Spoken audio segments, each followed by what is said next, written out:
Guys, welcome back to another amazing video. और आज की इस वीडियो में हम समझेंगे एक ऐसे नॉलेज के बारे में जो हर एक इंडिविजुअल के पास होनी चाहिए।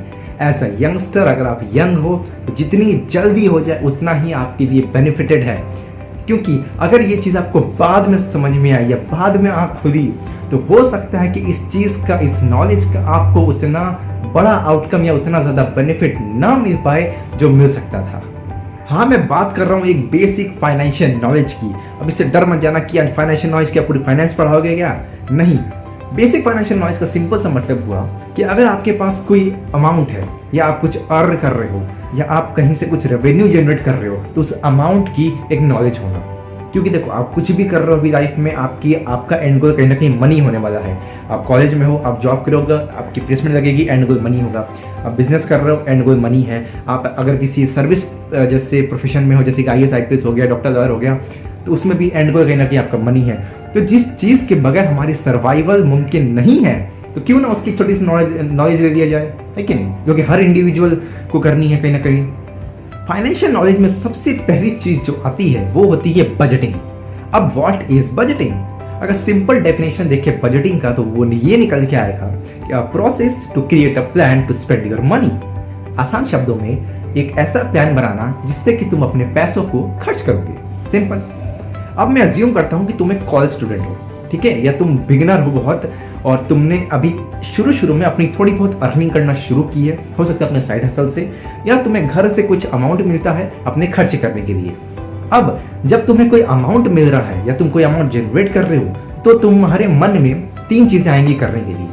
पहली, कि उसी अमाउंट में मेरे को अपनी ज़रूरत की सारी नीड्स भी पूरी करनी है, उसी अमाउंट में मेरे को बाहर खाना भी जाना है, स्विगी जोमेटो भी करनी है, घूमने भी जाना है, और उसी अमाउंट में तुम ये भी चाहोगे कि भैया कुछ अमाउंट मेरा बच भी जाए लास्ट में, जिससे कि मैं इन्वेस्ट कर सकूं या कुछ अमाउंट सेव कर सकूं। तो सवाल आता है कि भाई कैसे करें, कितना अमाउंट हम इसको दें, कितना अमाउंट हम इसको दें, कितना अमाउंट मैं उसको दूं, ठीक है? अब कितना अब उस अमाउंट को अब कैसे तुम्हें एलोकेट करना है, किस प्रपोर्शन में डिवाइड करना है जिससे कि तुम्हारी ये तीनों चीज स्मूथली हो जाए, यही चीज सिखाऊंगा आज। मनी की दुनिया में एक बहुत अच्छी चीज प्रचलित है जिसे हम कहते हैं 50-30-20 रूल। अब ये 50-30-20 रूल क्या होती है? ये रूल ये कहती है हमें कि जो 50% अमाउंट है आपकी बजट का, आपकी इनकम का, या आपको जो खर्चा मिल रहा है, that you will spend on your needs.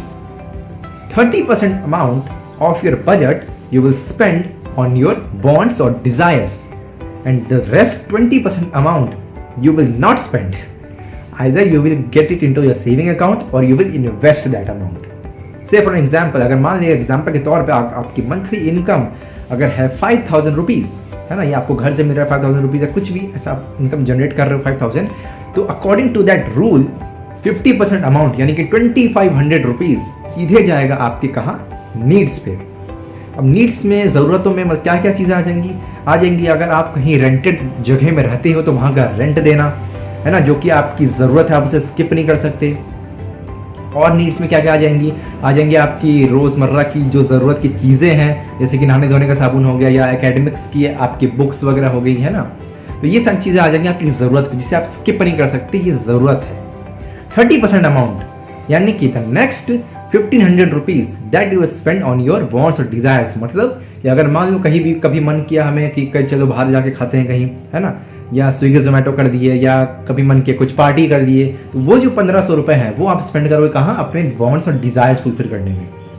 The rest, last 20% amount जो बचेगा, that is 1000 rupees that you will not spend. आप उसे खर्च नहीं करोगे और वो अमाउंट जाएगा आपके दो जगह, या तो सेविंग्स में या तो इन्वेस्टिंग में। अगर आपको इन्वेस्टिंग का नॉलेज है, आपको पता है कि कैसे एक अमाउंट को इन्वेस्ट किया जाता है सही जगह पे, तब तो आप इन्वेस्ट कर दोगे।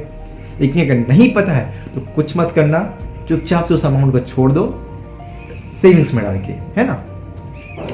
अब इन्वेस्टिंग के बारे में मैं इस वीडियो में नहीं बताऊंगा, क्योंकि अगर इन्वेस्टिंग के बारे में बताना शुरू किया तो वो अलग ही पूरी राम कथा है।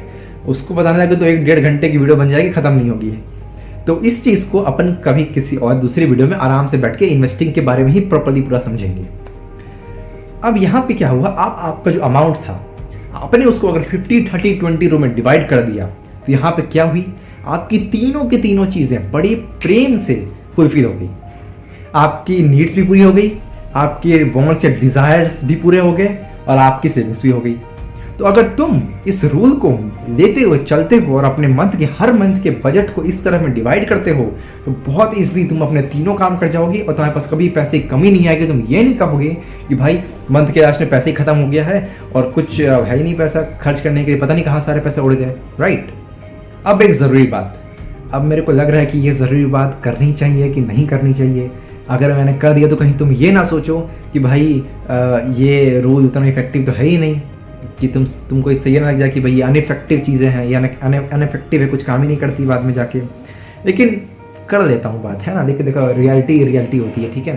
बात ये है कि ये जो रूल है ये एज अ बिगिनर, अगर मान लो बिगिनिंग में अगर आप कोई साइड हसल कर रहे हो, वहाँ से आप कोई इनकम जनरेट कर रहे हो, जैसे कि मान लो फॉर एग्जांपल आप अगर फ्रीलांसिंग कर रहे हो, आप अगर कोई इंटर्नशिप कर रहे हो, तो वहाँ से जो अमाउंट आपको आ रही है उस अमाउंट के ऊपर ये रूल लगा के मैनेज करना बहुत इफेक्टिव होता है, बहुत इफेक्टिव तरह से काम करेगा। लेकिन जैसे जैसे आपकी एज बढ़ेगी और आपकी इनकम साइमल्टेनियसली बढ़ेगी, ये रूल की इफेक्टिवनेस थोड़ा थोड़ा कम होने लग जाएगी। कैसे बताता हूँ।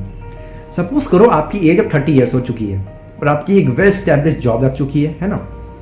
अब मैं अज्यूम कर रहा हूँ कि आप सिंगल हो, अनमैरिड हो भी, और मान लो आपकी वहाँ पे सैलरी 1 लाख रुपीज़ है। अगर आपकी सैलरी 1 लाख रुपीज़ है मंथ की, और यही रूल अगर आप वहाँ चेप देते हो, और रूल क्या कहता है कि 50% अमाउंट जो है हमारी वो कहाँ खर्च होगी, नीड्स में। तो ज़रा सोचो कि 1 लाख में से 50,000 रुपीज़ आप कहाँ खर्च कर रहे हो, नीड्स पे। क्या इतनी ड्रास्टिकली आपकी नीड्स भी बढ़ जाएंगी? क्या आप 50,000 रुपीज़ खर्च कर रहे हो अपने नीड्स के ऊपर? नहीं ना।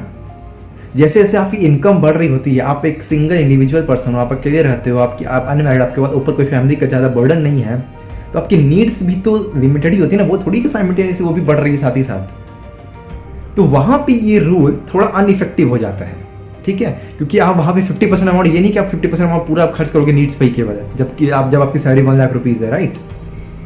लेकिन ये रूल क्यों बोला जाता है कि आप यूज़ करो, क्योंकि आप अगर स्टार्टिंग से एज अ बिगिनर अगर इस चीज़ को करना शुरू करोगे तो आपकी एक हैबिट बन जाएगी अपने पैसों को मैनेज करके रखने की, अपने पैसों को बजट करके रखने की। बाद में, क्योंकि ये चीज़ हैबिट बनने में आदमी को टाइम लगता है, क्योंकि अगर आप शुरू से ही इस चीज़ को बजटिंग करते हुए चलोगे, मैनेज करते हुए चलोगे, तो आप ये आपकी हैबिट में आ जाएगा। तो जब भी आपकी इनकम एक जब ड्रास्टिक मात्रा में बढ़ेगी, जब आप बहुत हाई इनकम जनरेट कर रहे होगे, तो वहाँ पे ये चीज़ काम आएगी कि जब वहाँ पे आप सीख चुके हो कैसे मेरे को बजटिंग करनी है, कि भाई यहाँ कितना अमाउंट दूँ, यहाँ कितना दूँ, यहाँ कितना दूँ।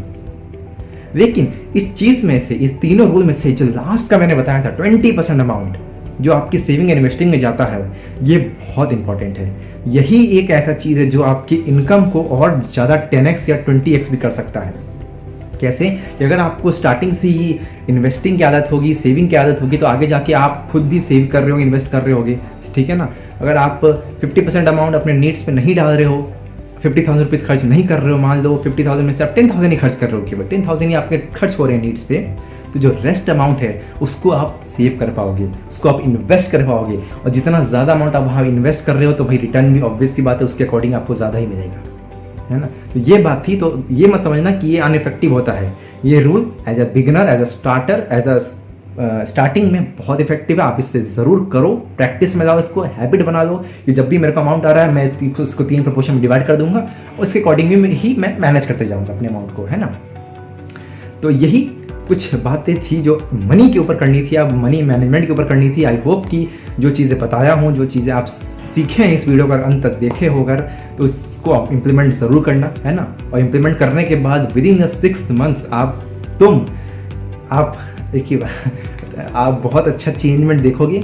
और कि आपके पास अब ये नहीं कहने को रहेगा कि ये अमाउंट खत्म हो गया, मेरे पास पैसा नहीं, पापा पैसा भेजो घर से, है ना। ये नहीं होगा, पैसा बजट में भी रहेगा, मैनेज भी कर रहे होगे, तीनों काम बड़े प्यार से हो रहा होगा, ठीक है। So that's all for today's video. मिलेंगे अगले वीडियो में एक नए टॉपिक के साथ। तब तक के लिए have a good day, have a nice day and see you next time.